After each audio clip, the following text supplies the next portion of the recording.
Hey, everybody, welcome back. Welcome to another episode of the Cardone Solutions Podcast. I'm your host of the Cardone Solutions Podcast. My name is David Bradley, training facilitator and coach with Grant Cardone, bringing you and only you, weekly sales solutions, sales tips, sales strategies, and a couple attitude adjustments just thrown in there for good measure, directly from the 10X world of Grant Cardone. Check this out, 80% of what we do here, 100% free. So the purpose of the podcast is to make sure that the free stuff we're putting down, you're picking up, and then you're plugging it into your sales, your business, and your life. So thank you in advance for hitting that subscribe button. And if you're getting some value from it, please do me the favor for the flavor.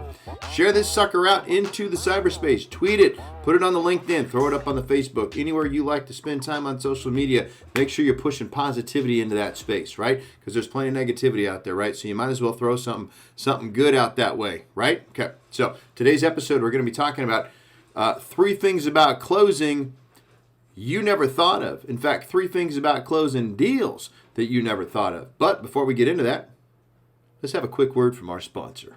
Today's episode of the Cardone Solutions Podcast has been brought to you by Grant Cardone's Cardone University Coaching Program. Every sports team needs a coach, right? Sales teams are no different. Both types of teams, they're going to need some guidance. They're going to need strategy. They need instruction. How do you work together as a unit? How do you work towards the greater goal? Okay? All the things that come from coaching, the things that, 80% of managers we work with, they're just too busy to train and develop their team the way they wish they could.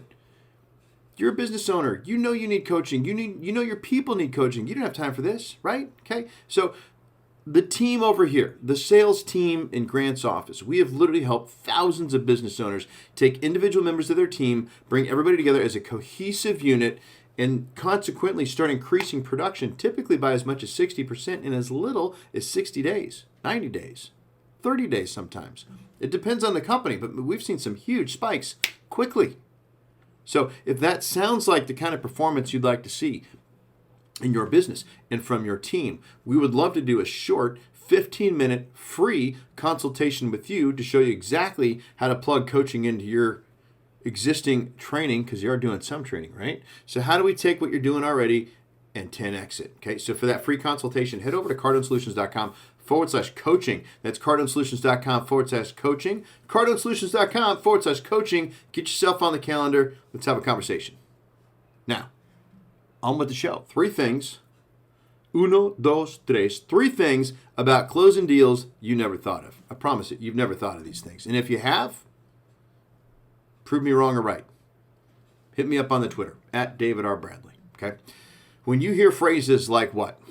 Closing the deal. Closing deals. What kind of images start popping up into your head? What about when you hear something like the hard sell? Like if you've heard, have you ever heard the hard sell and then immediately Mahatma Gandhi comes into your brain? That ever happen? When was the last time you heard timeshare presentation and felt good about that? Okay, there's some stereotypes out there. This is why closing gets weird. This is why closing deals also deserves to get demystified. So Grant Cardone, when you look at that man, master of the close. He's been doing deals like for as little as free, $5 wristband, $40 book, all the way up to like hundreds of millions of dollars. His real estate portfolio is over $1 billion right now, and he's directly involved in every one of those deals. This is 30 years of consistent, deep study into the art and science of the close. So I want to give you 3 reminders from the master that will help you when you're in the close, and then also help you like shed some stereotypes so that you can get on with the business of building your business. Regardless of what your name tag says or what's on your business card, you are a business. Maybe that's the first thing we need to demystify. Maybe that's the bonus round that we're not even at the end yet. I just gave you a bonus round. Holy smoke. Okay. First one you haven't thought of. The close isn't for you. Well, who's it for, Dave? It's for the customer. That's who it's for. Now, the reason I had a hard time when I started selling, and the reason you hear amateurs justifying poor production by calling sales just a numbers game, is because I kept waiting for people to come out and just be like, okay, I'll take it. Unfortunately, that's not happening, like ever. And then after a few years of doing this, like when it does happen, kind of a bad sign. Raises a red flag, right? Who wants to sell me something today? You ever heard that guy? You want to watch a bunch of car guys like scatter fast, walk into a dealership, put a checkbook in your pocket, and shout as loud as you can, who wants to sell something today? Only 1% to 2% of buyers are like, just going to do it. Are going to be like, I'll take it. The rest, they're going to need a little help. They're going to need to get closed. And why? Well, here's the deal.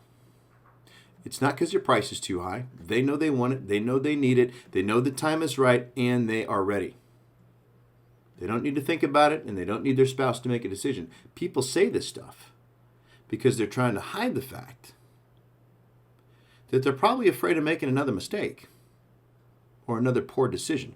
Number one reason people don't do something. Number one reason you're not going to get on our coaching program and do Cardone University, you don't think you're going to use it. You don't think your team's going to use it. That's it. And that's typically based on a previous poor decision. Right now they're stuck in some past situation where they took a chance or they did something impulsive and it backfired. They're thinking about the Bowflex that they once used or never even took out of the box. The yoga classes they signed up for and never went to. There's like a laundry list of virtual oops. Okay? And they need your help right now to understand that they're not making another mistake right now. Because not getting your service would be a huge mistake. Would be a bigger mistake. Right? So, number one, the close is not for you, it is for the customer. 2, the close is less than 20% of your time, but it's 100% of your money. While the close is less than 20% of an entire transaction, sometimes even less than 20%, it is the one thing that is responsible for getting you paid. And the close is going to happen either way. You realize that, right? The question now becomes is how much control do you want to have in the most important part of the transaction?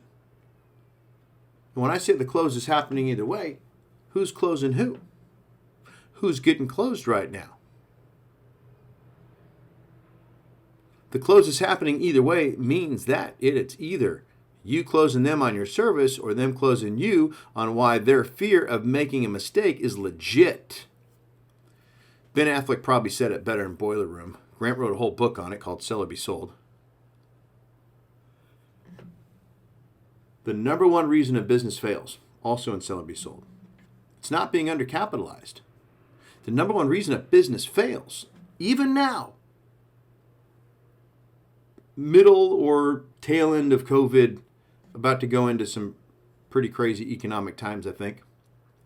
The number one reason a business will fail even now is because they don't sell enough at quantities great enough and at profits high enough to keep the business solvent and ultimately thrive. Which then leads me right into the third point. So the close is 20% of time, 100% of your money. And number 3, it is the first time the patient actually benefits. First time the customer actually benefits. I like calling him a patient though. It's kind of cool because you're curing them of something if you're committed. Like until there's an actual exchange, you've really not helped them. Another really hard lesson for me to learn. So until there's an actual exchange, you give them your product or service, they give you some money, you haven't helped them. Hate to break it to you. Sure, like maybe you sold them. You've done an amazing presentation. Like you did a better job than that ShamWow lunatic.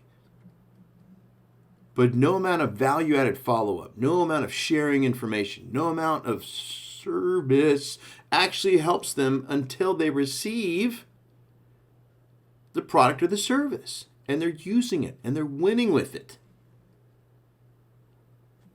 So the close is actually the first time they benefit. And just as a little side note exercisey, go over, open up the phone there, Google etymology of nice. See what that does for you. So the bottom line is this: the close is when you finally benefit the buyer. Closing allows you and the company to expand. All the things that took place prior to getting to the close, necessary. Don't misunderstand. Necessary to get to the close. But they will not allow for expansion and survival. A great presentation does not help the company expand and survive. You got to close the deal to do that. And you got to be willing to do whatever it takes to close the deal. And know that only when you do close do you provide any real value to the customer in exchange. The close is ultimately for the buyer, not for you, not the company. Remember, service is senior to selling. And until the customer closes, they can't benefit from what you got. Speaking of what you got, what you get out of this, okay?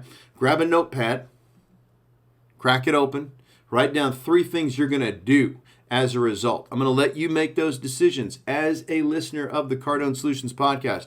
I want you to find 3 things that you're going to do, actions you're going to take, because you heard something today. You're like, okay, I need to handle that.